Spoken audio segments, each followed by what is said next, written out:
Every town needs someone in it who didn't grow up there. It adds an exotic flair and gives the natives something to talk about. Shortly after Paul and Emily moved here, they helped start a Unitarian Universalist church. That's been a real topic of conversation, and that's where I met Paul Kennedy, playing the organ on a Sunday morning. I like going to the Unitarian church every now and then just to feel what it's like to be the most conventional person in a place. After the service, I introduced myself to Paul Kennedy. We began chatting and quickly discovered we had a mutual interest, woodworking. I like making birdhouses and stools and the occasional wobbly table. He invited me over to his house to see his workshop.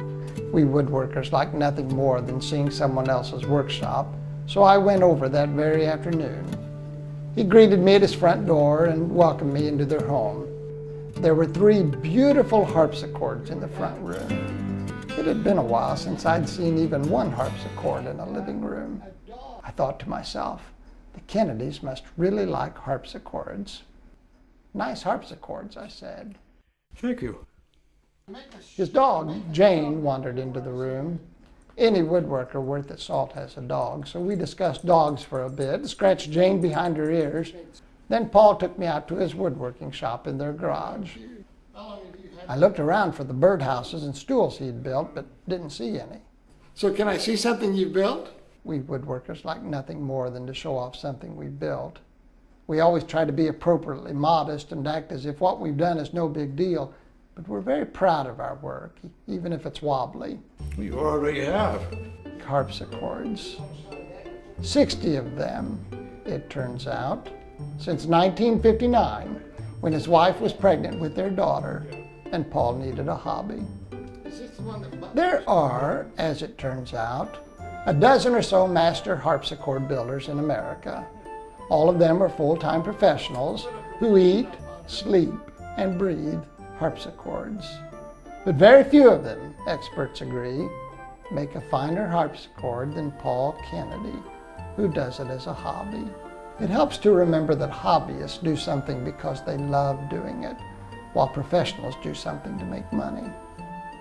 Paul's professional job was working as an art director for a book publisher. His nights and weekends were spent with his harpsichords. He does everything himself. He cuts and bends the wood, he makes the keys, he paints the scenes, he carves the legs, he turns the spindles and builds the soundboard. He doesn't make the tuning pins. They're made from carbon steel, and he doesn't own a machine shop. It is a source of embarrassment to him, so I won't belabor the issue. Then, when he is completely finished, he paints his name across the name board, just as harpsichord makers have been doing since the Middle Ages, when the first harpsichord was built. For several hundred years, harpsichords were all the rage. Most of them were made in the Netherlands, Italy, France, England, and Germany. Their popularity began to fade when pianos came on the scene. It's a good idea not to mention the word piano around a harpsichord maker. They look similar, but a harpsichord delicately plucks a string while a piano strikes it. It isn't easy being a harpsichord maker these days. There aren't a lot of people who play them. Playing any musical instrument isn't the popular pastime it once was.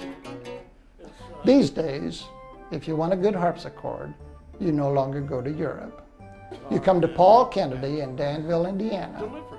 He has 6 harpsichords in his home, and his wife would like him to sell some of them. If you'd like to buy one, give us a call, and we'll put you in touch with Paul across Indiana, doing all we can to bring harpsichord players and harpsichord makers together.